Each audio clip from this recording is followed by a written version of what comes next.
Hey guys, మన దేశంలో ఇప్పుడు బంగారం దొరకడం ఈజీ ఏమో కానీ లీటర్ పెట్రోల్ దొరకటం యుద్ధం చేసినట్లు అయిపోయింది. బంకుల దగ్గర కిలోమీటర్ల కొద్ది క్యూలు, నో స్టాక్ బోర్డులు. అసలు ఏం జరుగుతుంది? ఇది నిజంగానే పెట్రోల్ అయిపోయిందా, లేక మన జేబుకి బొక్క పెట్టే ఒక ఆర్టిఫిషియల్ స్టోరేజా? ఈ రోజు ఈ వీడియోలో పెట్రోల్ కొరత వెనుక ఉన్న అసలు నిజం డీకోడ్ చేద్దాం. స్కిప్ చేయకుండా చూడండి, ఎందుకంటే ఇది మీ బైక్కి, మీ జేబుకి సంబంధించిన విషయం. Hi friends, welcome back to the channel. నా పేరు విజయ్, మీరు చూస్తున్నారు డీకోడ్ విత్ విజయ్. ఈ వీడియోలో మనం చూసుకున్నట్లయితే మెయిన్గా పెట్రోల్ కొరత గురించి మాట్లాడుకుందాం. వీడియోని మిస్ అవ్వకుండా ఫుల్గా చూడండి, అసలు నిజమేంటో తెలుసుకుందాం. ప్రస్తుత పరిస్థితులు మనం చూసుకున్నట్లయితే చాలా రాష్ట్రాల్లో సిచ్యువేషన్ చాలా సీరియస్గా ఉంది. ట్రాన్స్పోర్ట్ స్ట్రైక్స్ వల్ల రిఫైనర్స్ నుండి పంప్కి పెట్రోల్ రావడం డిలే అయింది. అంటే బేసిక్ సప్లై చైన్లో బ్రేక్ వచ్చింది.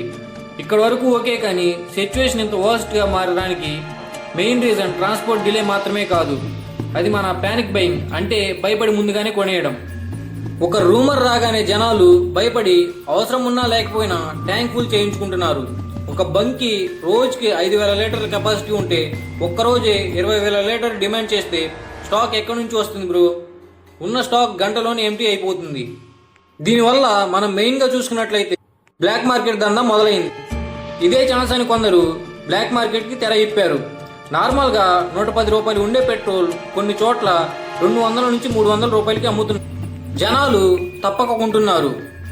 దీనివల్ల అసలు లాస్ ఎవరికి? మెయిన్గా చూసుకున్నట్లయితే సాధారణంగా మధ్యతరగతి రోజు కూలీ చేసుకునే వ్యక్తులకి, డెలివరీ బాయ్స్, స్టూడెంట్స్ అండ్ ఆఫీస్కి వెళ్లే వాళ్ళు వాళ్ళ రోజు కూలీ అంతా పెట్రోల్ క్యూలోనే తగలపెడుతున్నారు.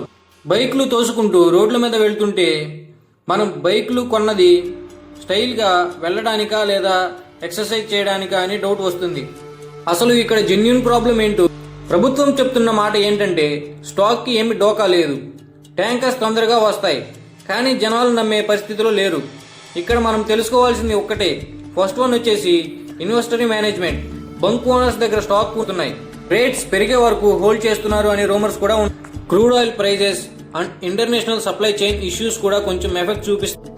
కానీ 90% ప్రాబ్లం మనం చేస్తున్న ప్యానిక్ వల్లే వస్తుంది. మరి ఈ సిచ్యువేషన్ నుండి బయటపడడం ఫస్ట్ వన్ వచ్చేసి స్టాప్ స్ప్రెడింగ్ రూమ్. వాట్సాప్లో వచ్చే ప్రతి మెసేజ్ని నమ్మి క్యూలో నిలబడకండి. Second one, prioritise needs. మీ దగ్గర 2 నుంచి 3 రోజులు సరిపడే పెట్రోల్ ఉంటే ప్లీజ్ వేరే వాళ్ళకి ఛాన్స్ ఇవ్వండి. Third one, try alternatives. Urgent కాకపోతే కార్ పూలింగ్ లేదా పబ్లిక్ ట్రాన్స్పోర్ట్ని కొన్ని రోజులు ట్రై చేయండి. పెట్రోల్ సేవ్ అవుతుంది, ఫ్రస్ట్రేషన్ కూడా తగ్గుతుంది.